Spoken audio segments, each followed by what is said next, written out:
Identify A and B in the following reaction. This compound is taken to bromopropane or isopropyl bromide. What will happen if we are reacting it with this reagent, that is sodium ethoxide and ethanol, or simply ethanol? We should recognize here which mechanism is taking place. Is it substitution or is it elimination? If you take this compound here, that is, if we are taking C2H5ONa, between oxygen and sodium, there is an ionic bond. So, it basically means that there is Na plus and ethoxide ion in the solution. Negatively charged nucleophile is a strong nucleophile. It gives rise to elimination reaction. So, here we have, because of strong nucleophile, elimination reaction. In this case, we have ethanol. The bond between O and H is not ionic, and therefore this compound is not negatively charged, it is neutral. A neutral nucleophile is a poor nucleophile. It will not cause elimination, it will cause substitution reaction. Keeping these things in mind, if this first one causes elimination, Br- should be lost and hydrogen must be lost from adjacent carbon. This is alpha, this is beta, this is beta.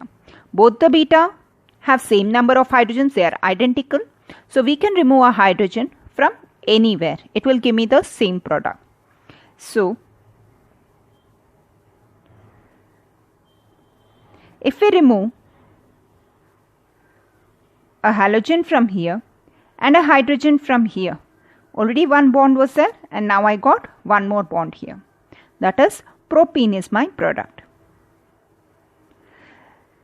Many students get confused in this reaction. They think it is Williamson ether synthesis where NaBr is lost and you get the compound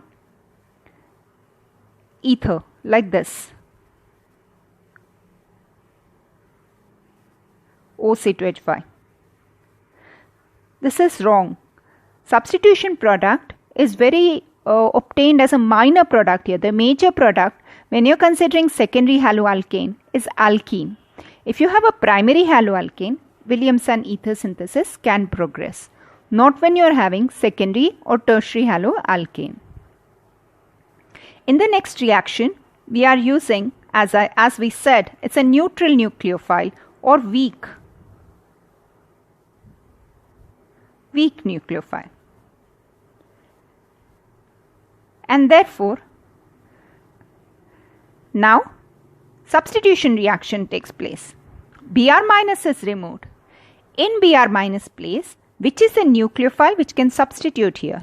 It is OC2H5-, and therefore product is CH3, CH, CH3. Instead of Br, I get OC2H5 plus HBr is lost. So, A is propene and B is this compound. That is, it's an ether. You can name this ether. So, if we have 1, 2, 3, then we can call it as 2-ethoxypropane. This is how we can distinguish between elimination and substitution by checking the nucleophile if it's charged or uncharged. Although this appears to be uncharged, we should realize that this is actually C2H5O- and Na+, and therefore it is a charged nucleophile.